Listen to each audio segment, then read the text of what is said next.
maladie, toutes ces causes qui se détériorent aujourd'hui pour tous les salariés, qu'ils soient permanents, intermittents, intérimaires, tous les précaires. Nous, les salariés permanents et intermittents de la culture, on se bat en fait pour des droits sociaux qui se dégradent depuis 2003. Pour faire court, en 2003, il y a eu 5 mois de lutte pour dénoncer un accord qui allait rendre nos conditions de travail, de salaire, nos droits à l'assurance chômage de plus en plus difficiles. On n'a pas gagné. Tout ce que nous avions annoncé en 2003, c'est-à-dire un plan social de plus de 30 000 personnes par an, s'est avéré juste. Tout ce que nous avions dénoncé dans cet accord s'est avéré juste.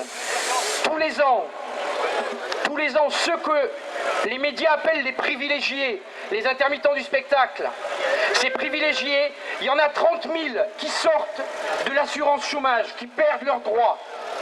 Ça, c'est notre réalité. Sur 450 000 personnes qui travaillent dans la culture, il y a plus de 250 000 intermittents, il n'y en a que 110 000 qui arrivent à ouvrir des droits à l'assurance chômage.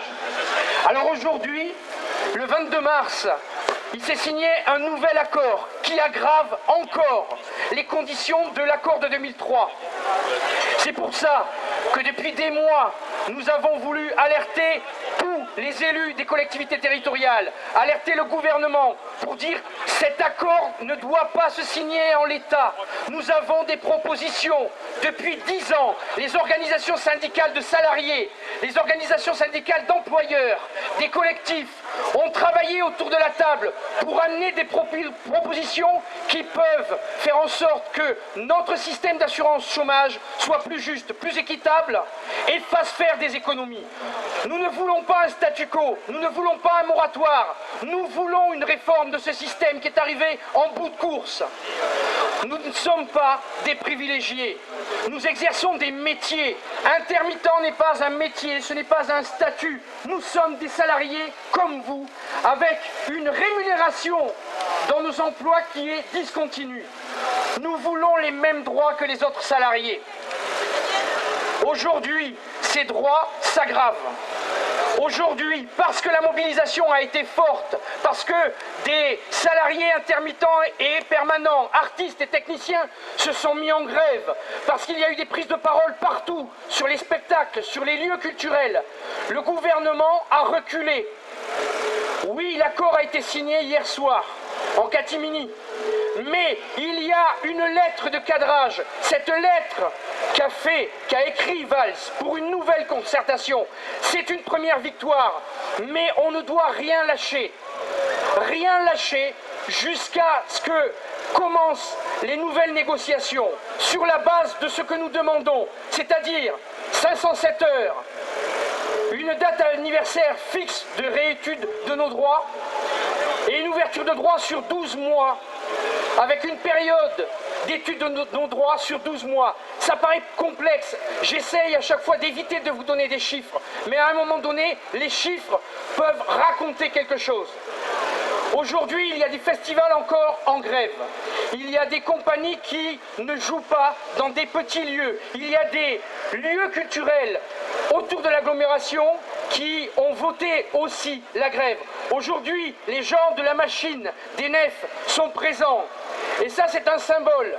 Ils sont présents parce qu'on a pu faire un vrai travail d'information sur tout ce qui allait se passer si cet accord était mis en place tel qu'il est aujourd'hui. Toutes les dégradations dans nos conditions d'emploi et dans nos conditions aussi de salaire. On est un des secteurs où les salaires n'ont pas augmenté depuis 17 ans. Depuis 17 ans, la moyenne de nos salaires est la même. Je ne sais pas dans quel secteur d'activité les salariés auraient accepté cette chose-là. Nous avons depuis trop longtemps accepté l'inacceptable. On doit continuer à mettre la pression, on doit continuer à se regrouper entre secteurs d'activité pour comprendre que ce qui se passe, ce n'est pas simplement dans la culture, c'est dans tous les secteurs d'activité de notre pays que ce gouvernement recule sur des propositions qui ne sont pas des propositions qui mettent en avant des valeurs sociales, des valeurs humanistes. C'est la voix du MEDEF qui se fait entendre à chaque niveau. Donc aujourd'hui, nous aussi, oui, on veut s'associer et aller dire au MEDEF, non, on ne reculera sur rien. On vous appelle à une journée interprofessionnelle. C'est à l'appel de la culture, mais on voudrait que l'ensemble des salariés soient là. Le 4 juillet, il y a un rassemblement à Nantes, à 14 h, place Gralin. C'est important pour nous, c'est le démarrage du Festival d'Avignon. Il n'a jamais été question pour nous d'annuler des festivals. Chaque fois qu'un festival s'annule, chaque fois qu'un spectacle ne se joue pas, c'est un drame. C'est pas une victoire. La victoire, c'est si le gouvernement recule. Et il faut se donner les moyens aujourd'hui de faire en sorte que Valls entende que ce qu'il a fait est inacceptable et que sa signature, il la mettra sur un autre document et que c'est nous, ensemble, qui l'écrirons ce document. Merci.